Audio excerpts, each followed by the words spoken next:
Welcome to Voices Unleashed. My name is Alexandra Babbel, and I'm here with two of my young singer friends, and I'm so excited to present this to you.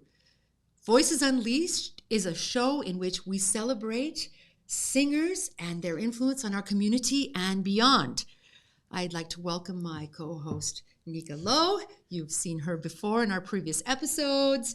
And today we are celebrating someone I call a mini diva. She started tiny and now she's big. Carmen Harris. Welcome, Carmen. Thank you so much for having me. I'm so excited to bring Carmen to this community and to this show because most of you already know her. She's very, very much a local celebrity. She's been in so many shows with Actors Studio and then gone on and proceeded to become quite an opera singer. So we want to hear all about it, Carmen. Welcome. Thank you. I haven't seen you in so long. I know, it's been years. Years. We're going to call it years. Just call it years, yeah. We don't need to say the numbers. So we started out, I think you were 9.5 when I first met you. Mm-hmm. The tender age of tender 9.5. age, yeah. Start them young. Yeah, very start them young. Yeah, I usually didn't take pays young off. students that young, but you were persistent. You started there. I still remember you coming to my studio with this amazing voice and just an energy and a profound aptitude for this skill.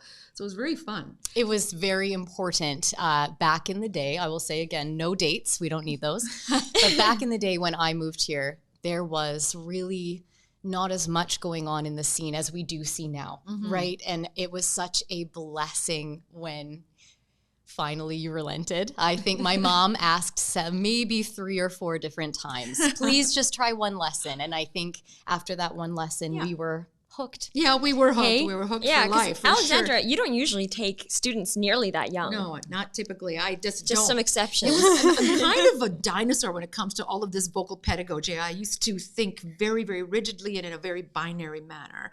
You're either old enough or not old enough to study opera. And so I was very concerned to take a young voice. That's how I was trained, that you mustn't take a voice that's too young. You might damage it if it's too early. But then I looked around and what else was there? There really wasn't anything really happening for young voices in that day. There is now. But back in that day, there was no youth or singer group. Yes. There was nothing. Not and I at thought all. you're just leaving these people hanging high. Waiting. Not only that, but Waiting. you were so talented. Oh my goodness. You really were. You blew me away. So I said, okay, let's do it. And I mean, with an expertise like yours on vocal pedagogy, you know how to handle a young voice. You know how to preserve that voice. Well, I really feel it's important to take real care in those years. Oh, yes. Keep the voice high, keep it in that spinny high place. But then things moved forward. They did. You started singing and started getting all these gigs. And what was your favorite experience, let's say, at the Actors Studio?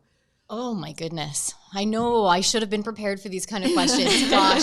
I think some of my favorite times, maybe rather than specific shows, they're really those moments that you remember. Maybe something tender happened on stage and you look out into the audience and you see someone having a response. I would say Golden Age musical theater has its time and place. It is not everyone's cup of tea, but I especially remember some significant moments of maybe older people in the audience who recognized a song and clearly had a personal connection. It's the same with opera. Yeah. When you realize, and sometimes that is also young people where maybe the opera is totally new. They have never heard or seen something.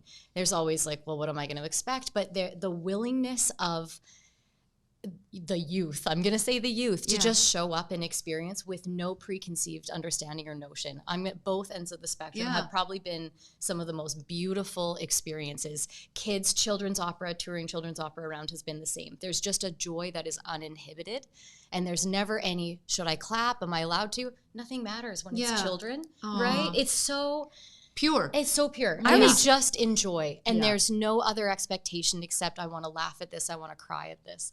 And it just takes the whole work out of it. Now you're just existing. You're not even performing when it's like that. I've always thought that you were much larger than your tiny little body, that there was so much in you that it barely fit in your skin. That's the kind of Thank you. personality you've always had. I love it. And I felt like if you didn't have that creative expression, it would have been very difficult for you to go forward in this life. And I think in our community back in those days, there wasn't a lot, but I feel very much that you were a groundbreaker for sure in our community. Thank and you. not just in that arena, but Candeska itself, of which you're a member, that actually, the name Candeska came from Carmen. I didn't know that. A lot of No. Italian words to find the right thing. Yeah. She found it. It's the perfect name. I love It that. means beginning to shine, and we're talking specifically of a female ensemble. It was a young woman's ensemble. Now it is all ages. We've got an attorney, we've got a doctor,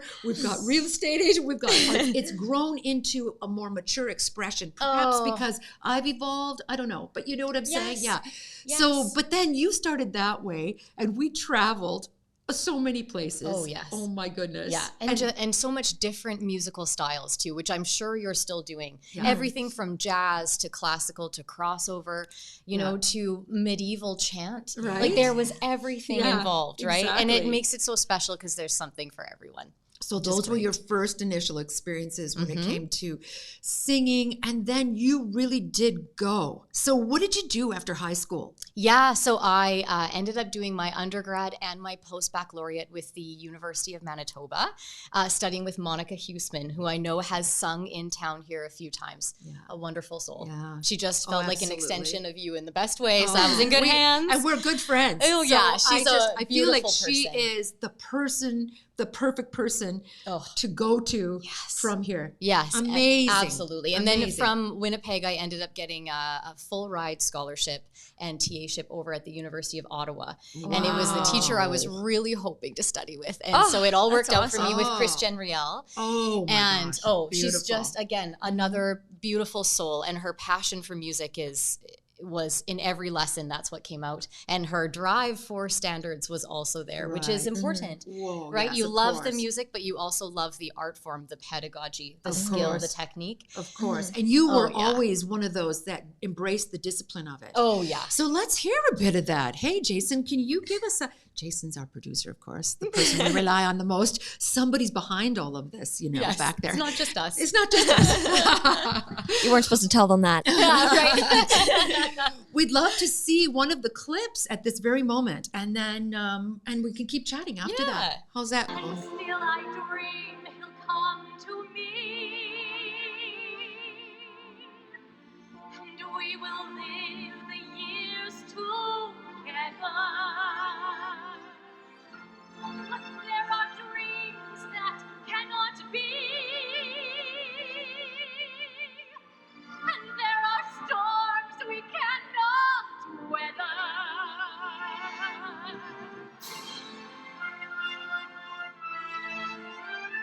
I had a dream my life would be so different from this hell I'm living, so different now from what it seemed. Now life has killed the dream I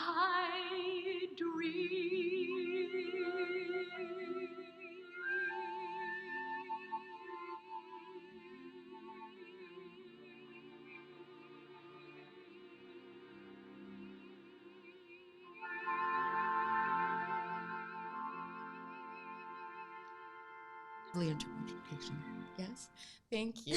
Yeah, it was very, very beautiful. I think you chose a Les Mis one just to destroy me. And the emotion, I mean, first of all, that song, like no matter who sings it, I'm gonna cry. Oh, yeah. But when it's you singing it, it's like, oh my goodness. You're kind. It's a very one thing I've loved about my career, and I will be fully honest with you and everybody that watches and listens, because I think it's important for artists to talk about this. I am a dual career girl. Yeah. I have a full-time corporate job, 9 to 5, because especially post-COVID, I think a lot of us learned how important stability was. Yes. Every artist is handling that different. Yes. But I think it's very important to talk about. Another thing that was really important to me, I am absolutely an opera singer. I am fully trained.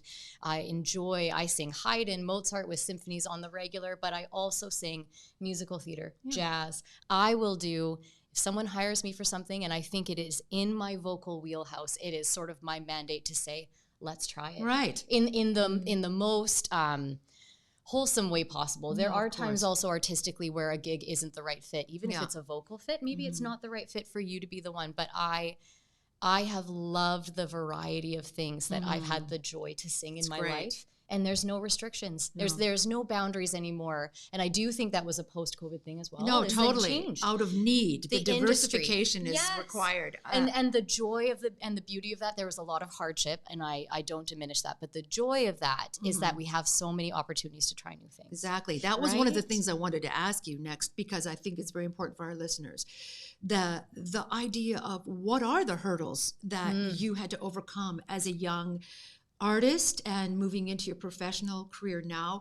What are those hurdles? I think it's very important to talk about. Sure. I especially want to hear like during COVID, because I think that was kind of a shock to everyone in the arts. How did you handle that? How did you stay sane and kind of build through that? How did any of us stay sane? And then I'll say, well, I'll let you know. Yeah. When I figure it out. Yeah. So I really appreciate that question. Again, I was out in Ottawa and Montreal during COVID times, just depending on where I was set up. We had 2 different apartments at the time between my partner and I, Adam. And when we were trying to deal with lockdown, not lockdown, what we did, because we're both artists, is we just sort of tried to create every day. I did have a virtual job that continued because I work remotely, and that's how I travel for gigs. Great. So I continued to work, but it was less work just because of what was going on at the time. Because of that, it became, what can we do in these tiny apartments? What can we, and people let you sing because there was nowhere else to go. So we had bands rehearsing below us. We were singing opera up above. Someone was doing jazz clarinet on the 3rd floor. It was so great. But we really decided to create and become just as open to opportunity and experience as possible. And what I will say, I had some very interesting, significant gigs come to me virtually. And the requests were, can you make your living room look like a bar as a promo for our next contemporary opera? That's actually the clip, the next clip that I included and sent in. Great. If we want to check that out. Yeah, we do want to check that out. What a great segue right into the next clip.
Thank you. Wow, that's such a fun. Yeah, that's such a fun vibe for an opera. Done in the tiniest square footage of a Montreal apartment, and I can love tell it. you. I feel like that's a great challenge to kind of test the bounds of your creativity. And that freedom, I really think that freedom and that willingness to experience the genre in a different way came from COVID. I know there was so much. For me, it's framing something in the positive is very important. So I want to make sure we hold space for people who truly, everyone had a very hard time. Oh, yeah. So understandable. But the joy there was going, okay, normally we'd have full sets, full light. That is actually an opera from a contemporary composer who is currently living, over in Ottawa. He works in, Toronto, Montreal, Ottawa. He's been to Europe, composing many different operas. What's his name? Andrew Egger is his name. Lovely, lovely person. And that is a sort of an interesting hybrid. That opera came out of COVID for him. He was listening to a bunch of bossa nova records and then went, why haven't I done a crossover? Yeah, and I'm like, oh, I'm your girl. Yeah. That is so cool. I love that was a really beautiful time. Something that was lovely that came out of that. That's beautiful. Yeah. Hey, what are you working on right now? Oh goodness. So when I fly back, I'll be starting a contract for Hansel and Gretel, where I am actually Hansel. Interesting. I'll say again with the no holds bound high mezzo rep. I am do it. I moonlight as a mezzo occasionally. Well, I know that because typically even a in the soprano. early years, you had those rich low tones. We thought maybe you were a mezzo. Yes, and my justification for this, I'm sure, Alexandra, you've talked about this before, but back in the day when these operas were being written, it was who was around. Who can sing this? Sometimes a trumpet would be doing a line, sometimes it'd be a voice. It really was 100%. a lot more flexible than the rigidity of vocal typing. I think we're getting out of that. Thank goodness. Yeah, I think we're getting out of that. I mean, even in Candesca now, like sometimes you put me on the alto part. I'm definitely not an great alto. skills. But That's where I learned to really embrace some of the bottom parts of my voice as well as the top. It's so good. And to also hear learning that. to sing in harmony in the middle. That's very healthy. Sopranos typically struggle because we're always put on the melody. It is not our fault. Yeah. Because that's where they put us, right? It's not. Yeah. So I'll be doing Hansel and Gretel over in Manitoba, actually with a company out in Manitoba, and Is then that what's the name of it? Manitoba Underground Opera. Oh, yes, They're yes. very contemporary. So that one will be with full 20-foot projections on the wall of an art gallery. It's very artsy. Yes.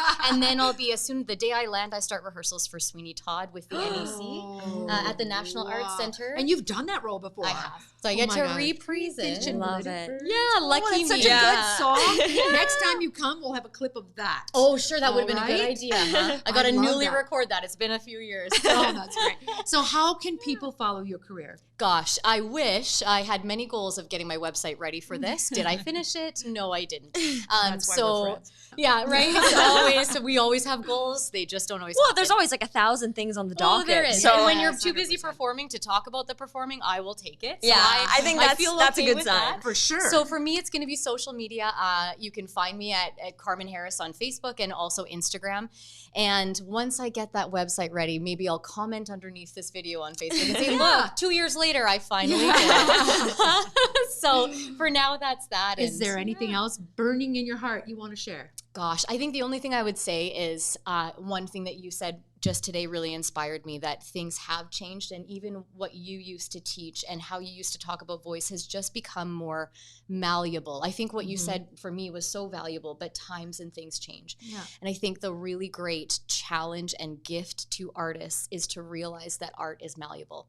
What you did 5 years ago may not be what you do today, but it's just as valid, whether you do regional opera, whether it's A houses, whatever you get and take, a community center, cabaret, everything is so valid, and the music that we sing, whether it's to 2 people or 2,000, is so important. That is a beautiful Right? message. Carmen Harris, ladies and gentlemen. Yeah. Thank you so much, Nika. And Thanks thanks you. everyone for watching. We'll see you next time in our episode of Voices Unleashed. Wishing you all the best, Carmen. Thank you. Thanks for having me.